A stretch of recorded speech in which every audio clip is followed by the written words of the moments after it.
Okay, so this session is to show how to allocate receipts and invoices. All right, so to do allocation for receipts against invoices, you go to cash book, you go to customer receipts, and then you go to process cash receipts. You click on it. Now what you get is you get the list of all customers that currently have unmatched invoices against receipts, or unmatched payments which are customer receipts against invoices. Now I'll be using one of my customer, right? I would search for that customer. If you know the customer, yes. If you don't know the customer, you can do allocation by, picking each of the customers listed here one by one. So I'm searching for that customer, and this is the customer here. Then if I am to allocate, I click this button here. Once I click this button, what I would first of all see is I would see all the credit transaction of that customer. Transaction, I mean receivable memos that are credit values, AR memos that are credit memos. That's credit memo for receivables. Receipts as well as RMS, they will be listed here.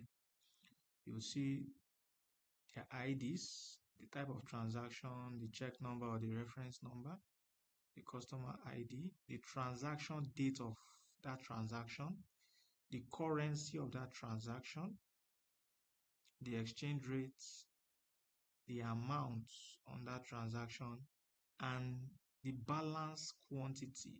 What I mean by balance quantity is the unallocated amount on that transaction. This is showing 40,000, while the unallocated amount on it is 25,000. Then we have the description. Now to allocate this particular receipt, I can easily edit the receipt. Once I edit the receipt, then the next page I'm seeing all invoices for that customer that are yet to be fully allocated.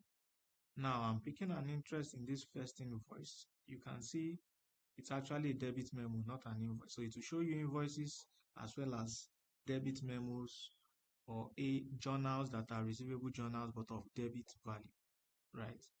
And then you see the date of the transaction, the amount, as well as the balance due on that transaction.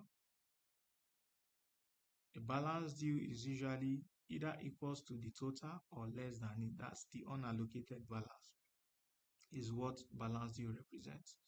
Then we have the currency ID, the reference narration, and then amount to apply.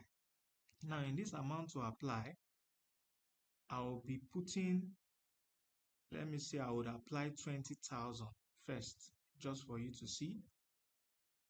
The balance showing here, the available balance showing here is showing you the available balance or amount on that receipt I edited, or the receipt we clicked on before we got to this screen.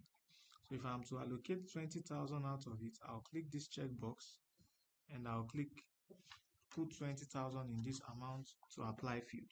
Then at the top right corner of the screen here, I click cash receipts.